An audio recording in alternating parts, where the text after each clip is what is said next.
The thing about this project is, it's not your average love songs, yet it's not a project to bash other love songs or anything like that. I mean, for God's sakes, what would the world be without love songs?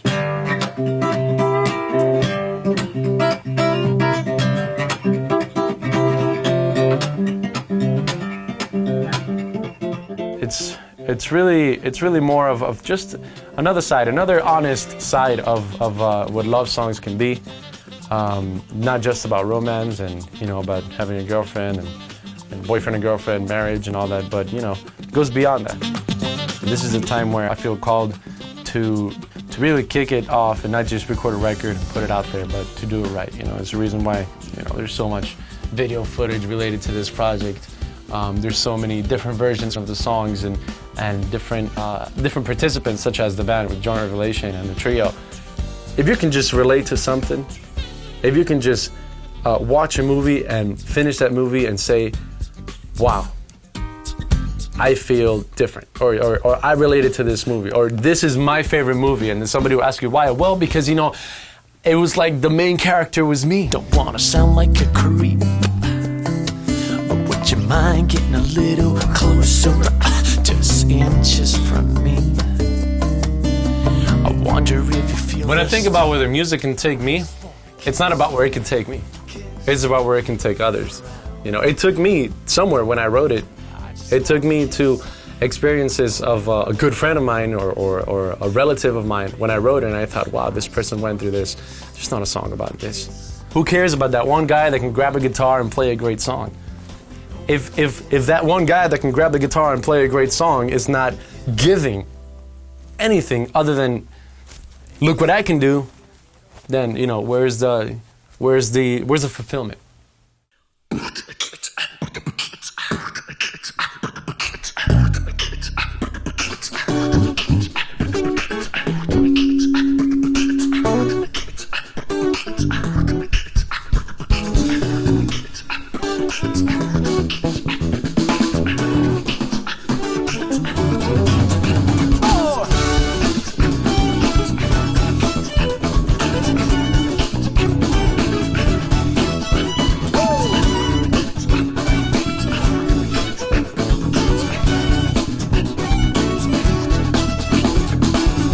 Wouldn't mind 3 hours sitting and waiting in a hair salon, but it hasn't been 3 minutes since I text you back and you're asking why it takes so long. All right, so the theme is, it's really writing love songs that are quite a little bit, not necessarily to be different from what's out there. That's not the purpose. I feel like anybody can put something together that's different from what is out there. But it's really to kind of bring out and highlight some obvious situations in romance, in love, in close relationships.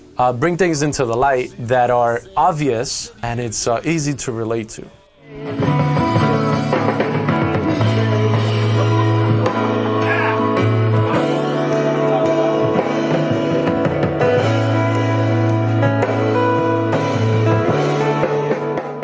This particular project, it's intimate and it's supposed to capture just about anybody. But that can go through all these situations, whether it's one song that you relate to in the album only or you relate to the entire record, whatever it is. I'm blessed to have the team that I'm working with.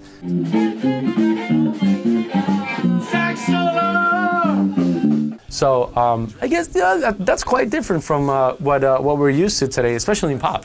Of makeup, hair, and seasoned heels. You no longer dress from me, those days have been concealed.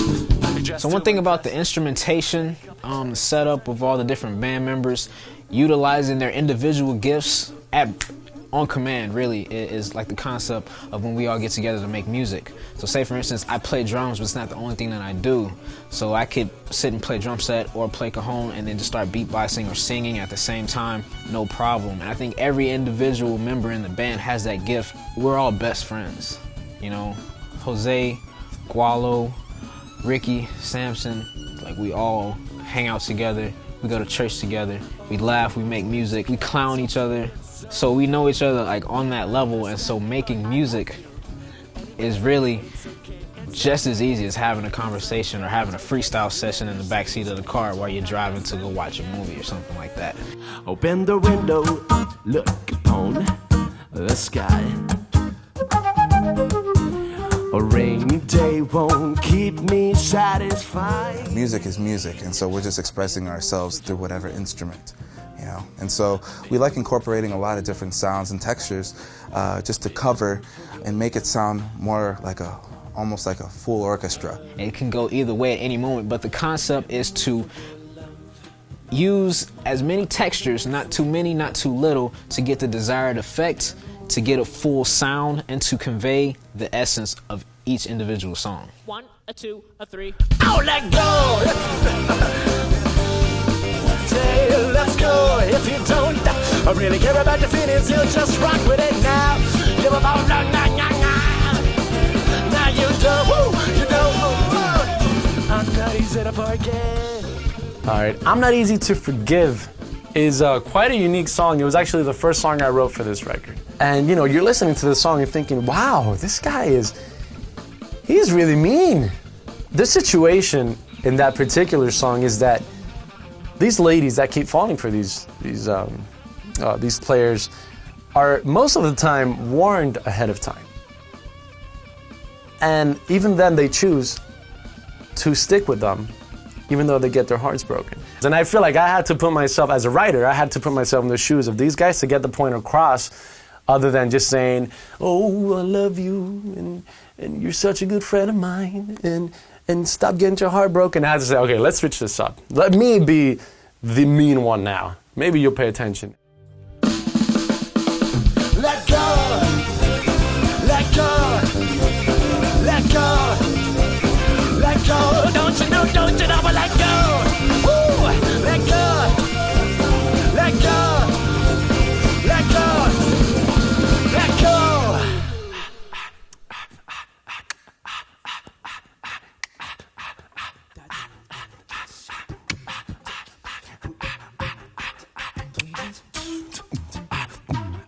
See, Kiss You for Hours is really about patience, taking it slow, respect, love. It really touches up on everything. It's hard to get to not give in to temptation. You know, it's hard to, you know, stand up and say, I'll be patient with you. Let's take our time and not get distracted. And I'll kiss you for hours if that's what it takes. You know, that's really what the song is. It's really what the song is, really what the song says. And it's incredibly romantic on purpose. Because kissing is romantic. Kissing shouldn't be just something you do one night and wake up the next day and forget who you kissed or did. Whatever else you do. I wanna kiss you for hours. I just wanna kiss over and over again. So the recording process of this album started a couple years ago because you know, I started writing these songs quite long ago, and they've evolved to become what they are today. But I started recording this at my place here, and you know, recording myself as I write these songs and developing and doing the beatboxing myself and looping myself with the beatboxing, adding layers and layers of that, and eventually started recording in other studios. Initially, I thought of doing it all myself, but I didn't want to take for granted, you know, the musicians that I'm blessed with. You know, it's really cool because everybody's assigned to do at least 3 parts. So when you multiply that by 5 guys, then essentially what you're hearing is 15 people at the same time, and I think that's pretty unique. Genres like pop, like jazz, like rock, we're labeling, and I think pop, in a way, could sometimes be a little bit confining an artist to a point where you're not really allowing the artist to have an opportunity to really be who they are. And so, you know, do I think this music is pop? Well, if you think it's catchy, if 1,000 people or 1,000,000 people think it's catchy, then all of a sudden it's pop because it's popular. But genre-wise, I don't know if you would want to call it pop. I think you would want to call this group, you know, Gualo. It's Gualo. It's who he is. And as musicians, we're trying to support that vision and create a scenario to where he can completely be free, you know, have the freedom to express who he is. I would say I'm an instrument, right? And oh, so what do you play? You know, no, I mean, it's not. It just so happens that it's through music that I do my service. If I can share that with people, if I can give that thing which once made me feel safe, and it still does, and it made me feel great. If I can give that through my music, then I feel like my purpose has been served. That's really what my purpose is. It's really what all of our purpose is to give. Now, which way are you gonna give? With a shock I couldn't take. I hope that you don't get this every day. You don't get this every What's next for me? I try not to think about it and see wherever I am today, see where it's gonna take me, and wherever God wants me to be. I believe that one door opens 10 doors, and there'll be 10 more doors, and those 10 more doors will open up about a total of 100. What is next for me? Right now, it's the other side of love songs. Tomorrow, I don't know what it would be. I just know it'll be great, hopefully greater than what it is today.